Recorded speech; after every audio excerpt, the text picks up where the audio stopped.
Tell me piece yourself back together now. What's your vision?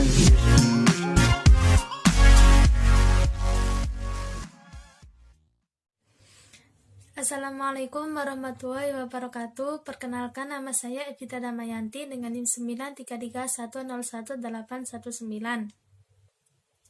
Mahasiswi Institut Agama Islam Negeri Kediri, Program Studi Agama-Agama semester 3 Fakultas Usuluddin dan Dakwah. Di sini saya akan sedikit menjelaskan mengenai munasabah, asbabun nuzul, dan sekularisme agama yang akan saya sampaikan dalam bentuk poin-poin. Yang pertama adalah pengertian munasabah dalam bahasa. Menurut bahasa, munasabah ini diartikan sebagai al-musyakalah atau keserupaan dan al-muqarabah yang berarti berdekatan. Poin kedua, pengertian munasabah dalam bentuk istilah.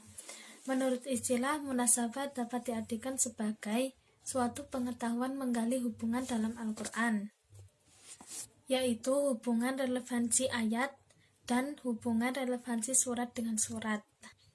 Poin ketiga, macam-macam munasabah, antara lain: pertama yaitu munasabah ayat dengan ayat.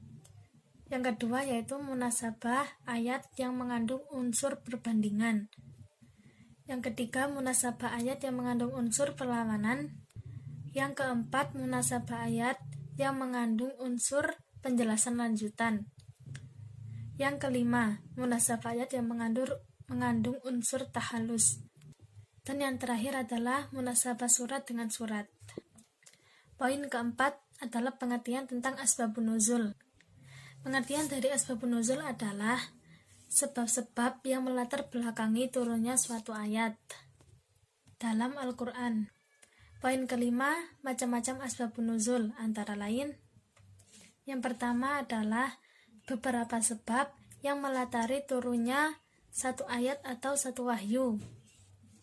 Jadi, ayat Al-Quran itu ada yang diturunkan dengan beberapa sebab yang melatar belakanginya.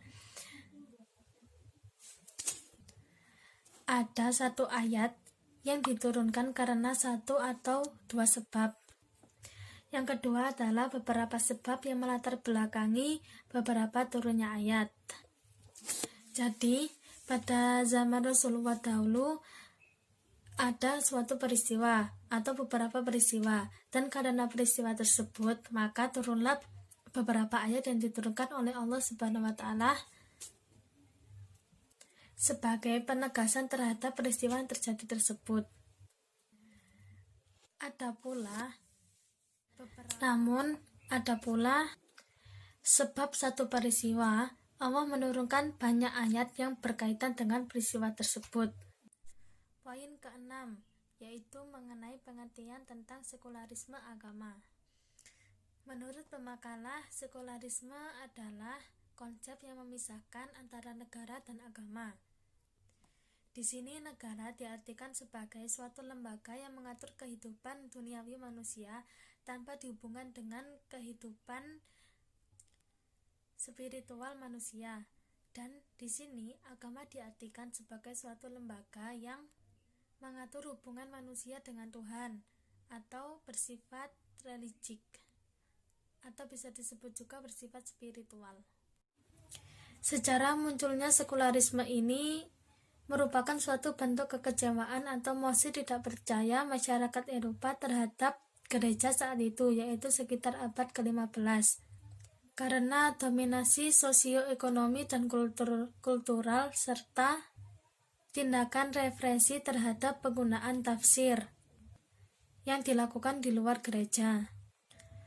Poin 8 dan yang terakhir adalah inti dari ajaran sekularisme. Inti dari ajaran sekularisme ini adalah penidak keramatan alam, desakralisasi politik, dan dekonsekrasi nilai.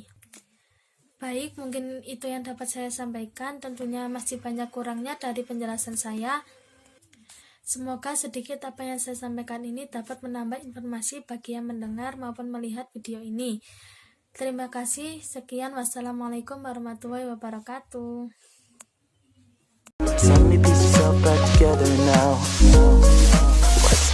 vision.